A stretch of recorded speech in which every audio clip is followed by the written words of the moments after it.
I showed most of my games off, but I feel like I might have missed a few, so I just grabbed some randoms off the shelf. I know I showed my HD collection games off my anniversary collections, but this is just a reposting of some of those and all my games from Midway and Konami. And a few Capcom ones I thought I left out. So, like, got Street Fighter 4. I got that. Got, not Dante's, Devil May Cry, um, trilogy. Devil May Cry 4, and I didn't know until recently Devil May Cry 5 is on Xbox One, so I didn't know that was imported to Xbox until recently. Then we have Hitman games here. Um, so, and then we have, I know I've showed these before, but it's like I'm just like I don't know, just bored. I got Final Fantasy Trilogy, you know, I hadn't played it a little bit, but I'm gonna set Final Fantasy 13 Part 1 aside for a minute, because I'm gonna do something with that. Um, Then we got Final Fantasy 10 and 10 2. Again, there's a little side story to go with that one. And then just for the fact, I got them, Marvel games. Got the Marvel Lego Trilogy. Got the Marvel Indiana Jones 1 and 2. And just, I have not beat any of these Marvel games I'm showing or the DC ones. Like I said, right now I'm trying to beat Halo Reach on my own. Because I never beat it by myself, so. And then, I'm sure, so. As you can tell, the last couple of days I've been struggling with my schizophrenia. Batman Lego 2, Batman Lego 3. Um,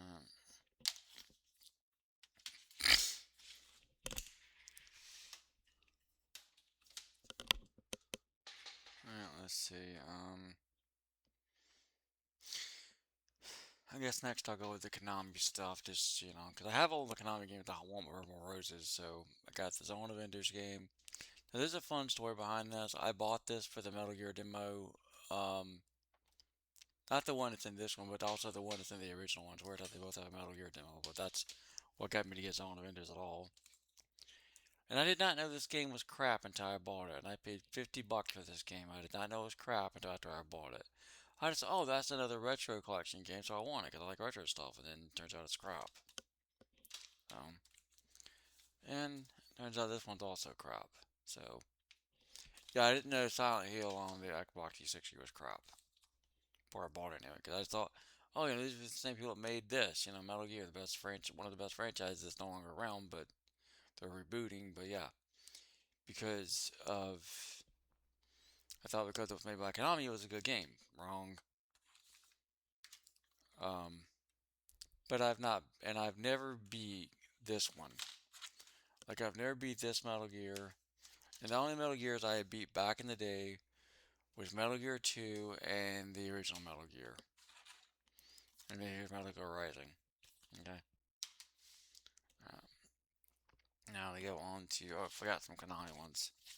Well, I not forgot them. I showed them yesterday, but like I just, grabbed them off the stack and I keep games in order by publisher, kind of, or so now here comes the midway stuff, okay? One, we have the Mortal Kombat versus DC, and I had the Marvel equivalent too around here somewhere. I don't know where I put it, but there's the Marvel equipment floating around of the Marvel versus um whatever Marvel versus Capcom. I have that too. This is technically not midway anymore, but kinda the Mortal Kombat 10 or Mortal Kombat reboot, whatever this is. Or it's called Mortal Kombat, but this one. Because this one is the start of the story arc that's on Mortal Kombat 10 and Mortal Kombat 11. So I guess that would be Mortal Kombat 9, but it's not labeled as 9. Alright,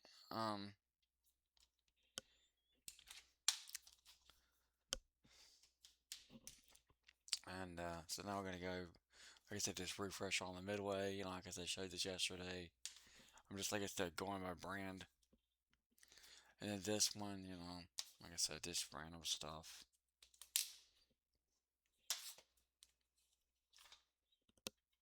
There are some other midway ones I left off when I was doing this yesterday, so just grab the whole stack because I'm just that kind of Then we have these two, which I know there's a soccer one called Red Card and a baseball one called Slugfest, but I have not found them yet. So I know there is this, I just don't have them. And then here's the original Mortal Kombat's. Yeah, these are the games I could play with my dad's house when I was growing up, and up my mom's. So yeah, these, and I never beat either one of these. I have never beat any of these fighting games I've shown story mode. Never. I mean, like I've only beat one fighting game story mode. All the fighting games I have, which was Dead or Alive 3, and that was it. That was the only one.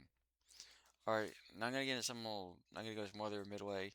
These ones I'm going into next with midway are all arcade games that they made 3D remasters of. Got Spy Hunters 1 and 2, got a pretty awesome soundtrack for the first one from Saliva, as you can see right there. And we got, the sequel. Um, and the reason I got into Spy Hunter games back in the day, I had these originally on the GameCube, which means the GameCube version run like crap. But I had them on the GameCube because I was, like I said, really into Knight Rider and the show Viper and crap like that. So, save you for last. And then this is a recent pickup, Narc, because like I told you, one of my favorite arcade games was Narc, so I wanted to get the 3D remake of this. I tried playing it's been a mediocre, crappy attempt of just throwing a Narc label on something. And then LA Rush, because I told you like that, so I get the modern version of that, or the, not modern, but the updated version of this one. You play as an undercover cop, or two undercover cops, and then Defender. The game that back in the day, every time I saw it in Walmart, I wanted it, but I never had the money to get it because it always sold out. Like I go in Walmart with no money on me and see it and want it, but I could never get it. And now I got it, played a little. It's just a mediocre sci-fi shooter. All right, now as I said, this is a game I have that sets up for story. This is the only original Xbox game I've ever beat on my own.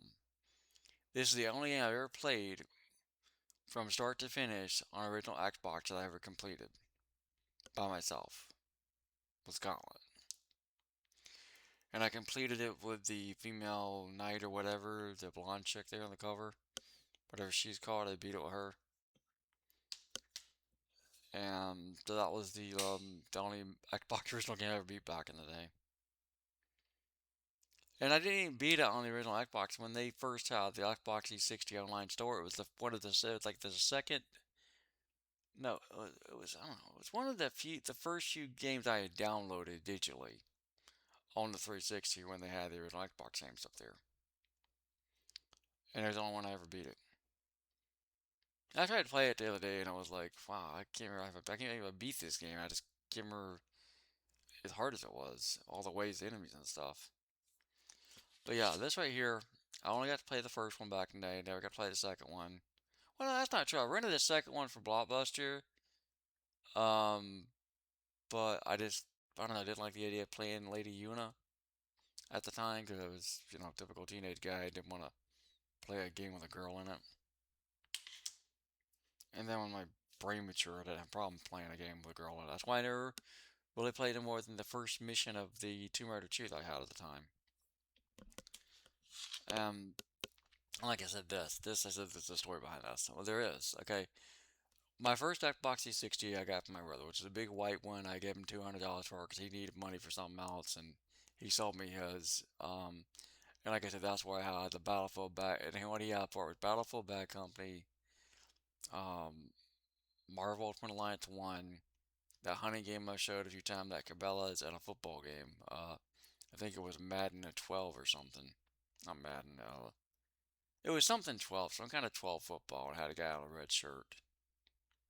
Had a Carolina guy. It was Carolina Gamecock on the cover. Whatever type of football that is, but that's what he had for it.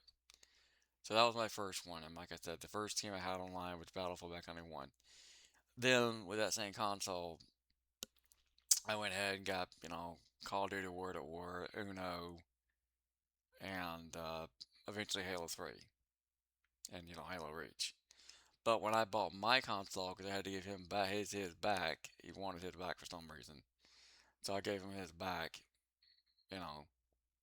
So I ended up going to buy my first 260 with my dad, and mine came with this. It came with this, two controllers, a Final Fantasy labeled external 250 hard drive, and a headset.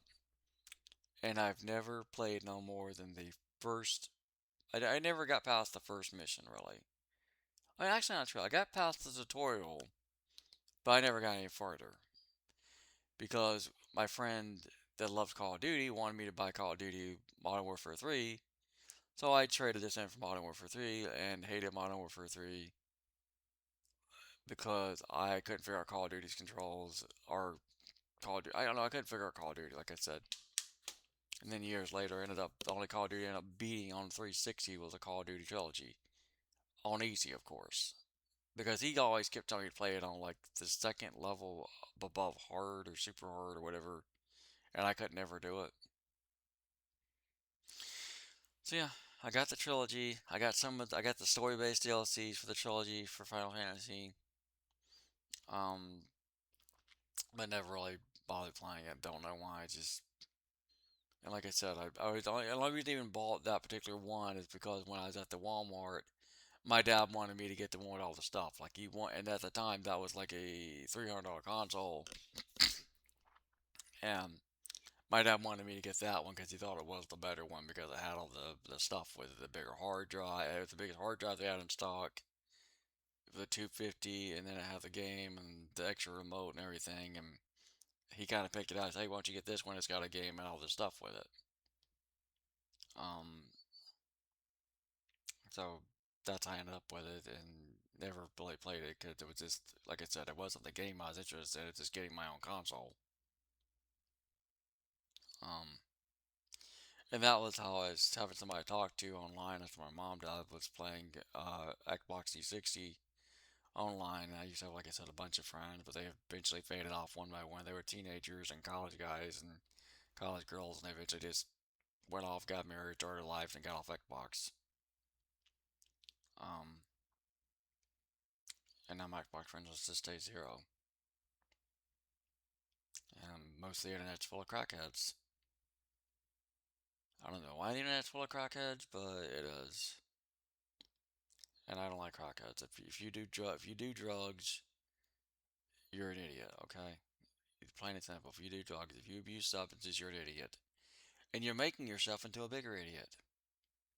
That stuff kills your brain cells. It makes you stupid. It makes your life harder. It puts you in jail. It just doing drugs. I'm going through a lot of crap right now, and I've been for a while.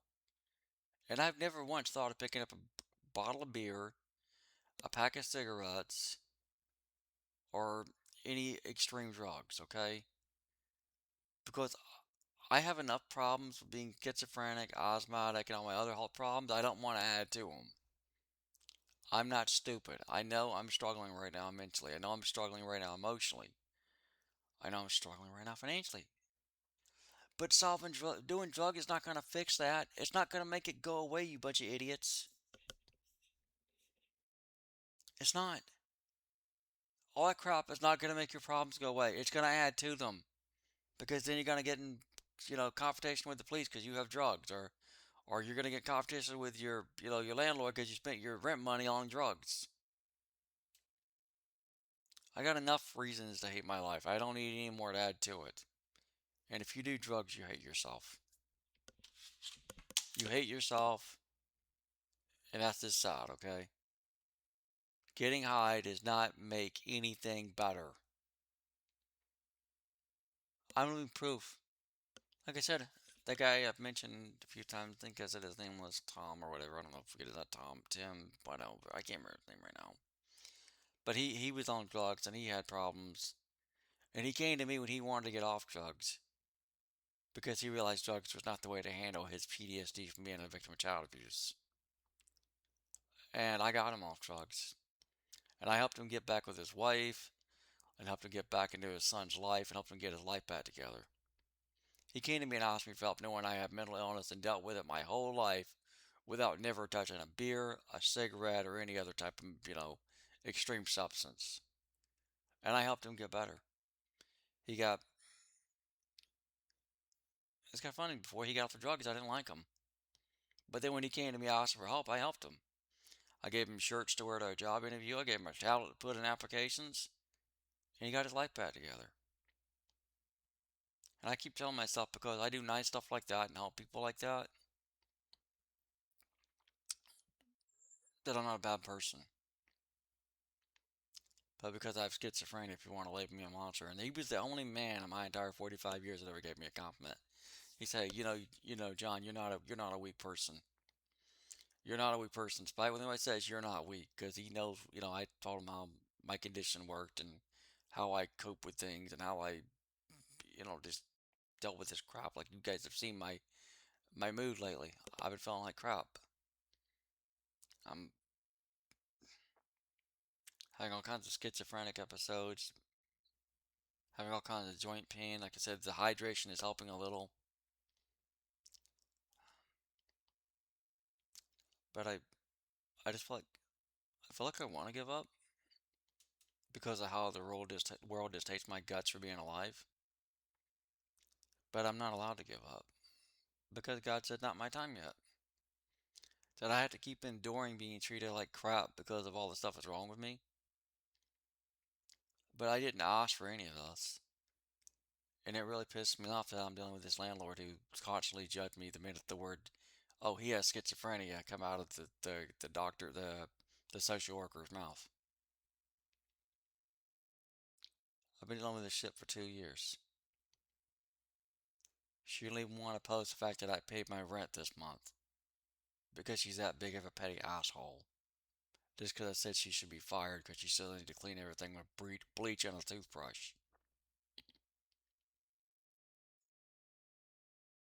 Like I said, I'm not the problem in the world. People that act like that shit, they're the problem. They're the ones that belong in the mental hospital because they are just cruel and just jerks, okay? They're just jerks. To automatically hate someone because they have a mental illness or because they have whatever the hell different to them. And like I said, this is a black person being this big of an asshole. And all I said every time she get on to me about things, I'm doing the best I can, but it was never good enough for her. Like I said, the minute that word came out of the social worker's mouth, she treated me like crap. Canceled maintenance requests I put in on the portal. She's hated me the whole time. And I've never done anything to her. But because I have schizophrenia, she wants me gone and wants to treat me like crap. And I don't know what lies she's told her boss, but I've never threatened to harm her. I just said she sucks at her job and that she shouldn't deal with a handicap. Period. The other people that are handicapped, they don't like the way she acts either. But they're all elderly and don't know how to use the internet. So, yeah. Drugs don't fix your problems. They add to them. Don't be a dope and do drugs, okay? Don't be a dope, don't be a butthead. Don't be stupid. Cause all the crap I'm going through, I could have easily yesterday in public went over to the beer section and bought a beer. But I didn't, because I know it's not going to solve the problem. It's not going to solve someone being a prejudiced asshole. It's not going to make it go away. And things do get better in life. Life's like a roller coaster, ups and downs, ups and downs. I've had more downs than ups. I've had cancer. I've had all this other crap wrong with me. But I keep going and I don't touch a drug to do it. And if you have kids, look into your kids' eyes and think about you don't want them to remember you as a crackhead, okay? That's what helped that Tim guy get his act straightened out because he didn't want his kids to remember him the way he married his parents, and both his parents were on drugs. His mom died from prescription drug overdose. His dad died from a heroin overdose. And all he can remember is how cruel they were. But I helped him rise above that. And you can rise above your problems too. I mean, what your problems are, it'll get better. And you don't need, and the drugs are just going to make it worse. They call Skid Row the gutter for a reason. If you hit Skid Row, it means you've given up on life.